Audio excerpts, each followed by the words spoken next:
Hi hello నమస్తే welcome to my channel by channel కొత్తగా చూస్తున్నట్టయితే ముందుగా సబ్స్క్రైబ్ చేసుకోండి. అలాగే నేను చెప్పే వీడియో సమాధానం అందరికీ షేర్ చేయండి బై. అయితే ఈరోజు మన టాపిక్ వచ్చేసి మన కూలీ వర్సెస్ అలాగే మన వార్ 2 సినిమా గురించి భయ్యా. నిజానికి మన అందరికీ తెలిసిన విషయమే భయ్యా, ఈ రెండు సినిమాలు ఒకే రోజు అయితే రిలీజ్ కాబోతున్నాయి. అది కూడా మన ఆగస్టు 14వ తారీఖున. అయితే ఈ సినిమా మీద చాలా ఎక్స్పెక్టేషన్స్ అయితే ఉన్నాయి భయ్యా. అంటే ఒక్క సినిమా మాత్రమే కాదు, రెండు సినిమాల మీద ఇటు తమిళ ఇండస్ట్రీ కావచ్చు, అటు బాలీవుడ్ ఇండస్ట్రీ కావచ్చు, ఇటు మన తెలుగు ఇండస్ట్రీ కావచ్చు. ఎందుకంటే వీళ్ళకున్న క్రేజ్ మామూలు విషయం కాదు, అసలు మెంటల్ ఎక్కుతుందని చెప్పొచ్చు. జనాల్లో వీళ్ళకున్న క్రేజ్ చూస్తే మెంటల్ ఎక్కుతుంది నిజంగానే. కాబట్టి రెండు సినిమాలు ఒకే రోజు రిలీజ్ అంటే అసలు మామూలు విషయం కాదనే చెప్పొచ్చు భయ్య.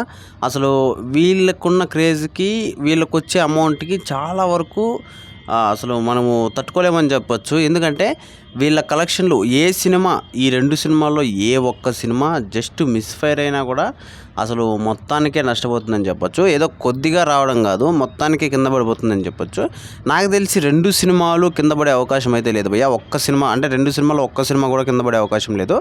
ఎందుకంటే ఇటుపక్క చూసుకుంటే వార్ సిరీసు మనందరికీ తెలిసిందే. స్పై సిరీస్లో వాళ్ళు ఎలా తీపిస్తారు, ఎలా చూపిస్తారు మనకి అందరికీ బాగా తెలిసిన విషయమే. అలాగే వార్ సినిమా కూడా భారీగా ఉంటుంది. ఇప్పుడు వార్ 2 హై ఎక్స్పెక్టేషన్స్ అయితే ఉన్నాయి. అది కూడా మన ఎన్టీఆర్ అని ఉండడంతో ఇంకా భారీగా ఉన్నాయని చెప్పొచ్చు. ఇటు చూసుకుంటే మన కూలీ సినిమాకి మన లోకేష్ కనకరాజు గారు, ఆయన డైరెక్షన్ ఎలా ఉంటుందో మనందరికీ తెలిసిన విషయమే భయ్య.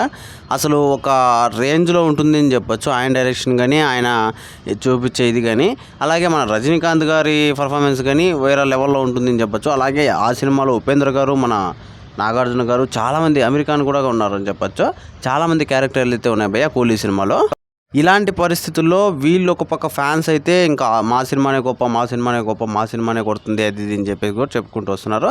అయితే ఈ విషయం మీద మీరేమనుకుంటున్నారు అంటే ఏ సినిమాకి ఎక్కువ కలెక్షన్స్ వస్తాయో కింద కామెంట్లు తెలియజేయండి. మర్చిపోకుండా తప్పకుండా దయచేసి.